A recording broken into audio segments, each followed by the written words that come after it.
কর কমিশনারের কার্যালয় কর অঞ্চল কুষ্টিয়া নতুন নিয়োগ বিজ্ঞপ্তি প্রকাশ করেছে। গ্রেড 13 হতে গ্রেড 20 শূন্য পদে সরাসরি নিয়োগ। এবং কোন কোন জেলার প্রার্থীরা আবেদন করতে পারবে দেখুন। কুষ্টিয়া, চুয়াডাঙ্গা ও মেহেরপুর জেলার স্থায়ী বাসিন্দাদের, যারা কুষ্টিয়া, চুয়াডাঙ্গা ও মেহেরপুর জেলার স্থায়ী বাসিন্দা রয়েছে শুধু তারাই এই সার্কুলারটাতে আবেদন করতে পারবে। এ ব্যতীত অন্য কোনো জেলার প্রার্থী এই সার্কুলারে আবেদন করতে পারবে না।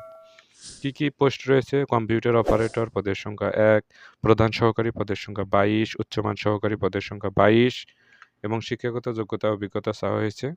তারপর হচ্ছে 60 মুদ্রাক্ষরিক কাম কম্পিউটার অপারেটর পদের সংখ্যা 23, তারপর হচ্ছে অফিস সহকারী কাম কম্পিউটার মুদ্রাক্ষরিক পদের সংখ্যা 27। শিক্ষাগত যোগ্যতা কি চাওয়া হয়েছে দেখুন। যে কোনো স্বীকৃত বোর্ড হইতে অন্য দ্বিতীয় বিভাগ বা সমমানের জিপিএতে উচ্চ মাধ্যমিক সার্টিফিকেট বা সমমানের পরীক্ষায় উত্তীর্ণ, অর্থাৎ ইন্টারমিডিয়েট সমমান চাওয়া হয়েছে। আর হচ্ছে টাইপিং যেটা প্র্যাকটিক্যাল, এটার ক্ষেত্রে ইংরেজিতে 20 আর বাংলায় 20 শব্দ থাকতে হবে। অফিস সহায়ক, এটার ক্ষেত্রে পদের সংখ্যা 27 এবং মাধ্যমিক স্কুল সার্টিফিকেট অর্থাৎ এসএসসি সমমান চাওয়া হয়েছে। আপনাদের যাদের যোগ্যতা আছে আপনারা উক্ত সার্কুলারে আবেদন করবেন, পরীক্ষা দিবেন এবং কবে কোথায় পরীক্ষা হবে তা নোটিশের মাধ্যমে, এসএমএস এর মাধ্যমে আপনারা এডমিটের মাধ্যমে জানতে পারবেন। বয়স যেটা বলেছে এটা হচ্ছে 18 থেকে 32-এর মধ্যে হইতে হবে, 18-র কম বা 32-এর বেশি হওয়া যাবে না। এবং নির্ভুলভাবে অনলাইনে আপনাকে অ্যাপ্লিকেশন করতে হবে। আর কাগজপত্রের যে বিষয় দেখুন, প্রার্থীর সকল শিক্ষাগত যোগ্যতা সনদপত্র চাওয়া হয়েছে, অর্থাৎ এসএসসি, ইন্টারমিডিয়েট, অনার্স বা ডিগ্রি, তারপর হচ্ছে মাস্টার্স, এগুলো যে শিক্ষাগত যোগ্যতা সনদ আছে এগুলো লাগবে। জেলার স্থায়ী বাসিন্দা অর্থাৎ নাগরিকত্ব সনদ এটা লাগবে। তারপর হচ্ছে আপনার জাতীয় পরিচয়পত্র, জন্ম নিবন্ধন এগুলো লাগবে। অ্যাপ্লিকেশন কপি, এডমিট কার্ড এগুলো রঙিন কালারে প্রিন্ট করে নিয়ে যেতে হবে। অবশ্যই এসএমএস এর মাধ্যমে জানানো হবে ধারাবাহিকভাবে। আপনারা ধৈর্য সহকারে অবশ্যই অ্যাপ্লাই করবেন। অ্যাপ্লিকেশনে কোনো প্রকার ভুল করা যাবে না। সার্টিফিকেট আছে, মার্কশিট আছে, তারপর হচ্ছে এনআইডি কার্ড আছে, এসব দেখে দেখে মানে নাম, পিতামাতার নাম, ডেট অফ বার্থ এগুলো অনুযায়ী আপনাকে অ্যাপ্লিকেশন করতে হবে।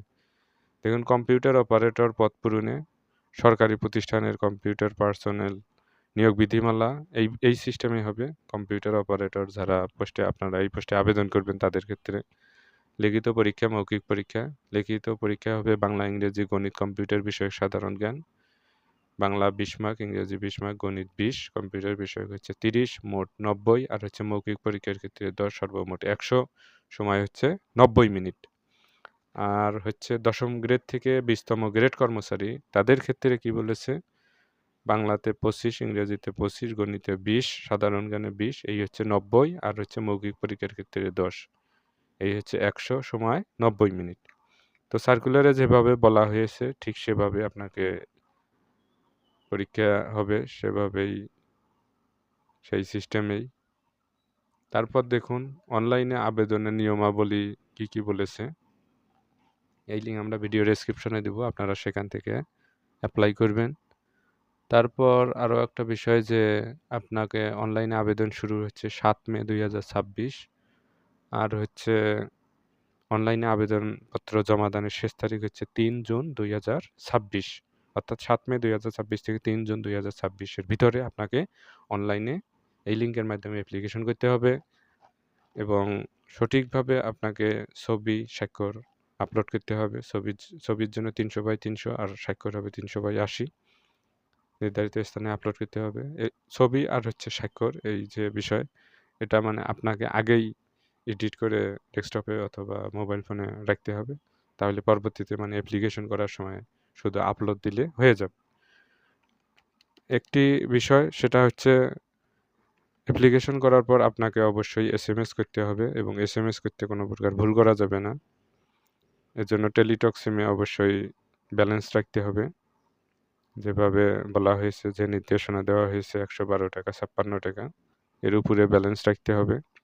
প্রথম এসএমএস যেভাবে করবেন TAXKUS এটি লিখে তারপরে স্পেস দিয়ে আপনার যে অ্যাপ্লিকেশন করার পর ইউজার আইডি পাবেন সেটি লিখে 16222-এ সেন্ড করতে হবে। তারপর দ্বিতীয় এসএমএস যেভাবে এক্সাম্পল দেওয়া আছে ঠিক এভাবে এসএমএস করতে হবে। অ্যাপ্লিকেশন করার সময় এবং এসএমএস করার সময় ভুলেও আপনাকে কোনো ইনফরমেশন দিতে ভুল করা যাবে না। সব যা দিবেন নির্ভুলভাবে দিবেন এবং ভুল করা যাবে না। তো ভিউয়ার্স, জবের এরকম ভিডিও পেতে আমাদের চ্যানেলকে এখনও যারা সাবস্ক্রাইব করেনি সকলে সাবস্ক্রাইব করবেন এবং আমাদের সঙ্গেই থাকবেন। ধন্যবাদ।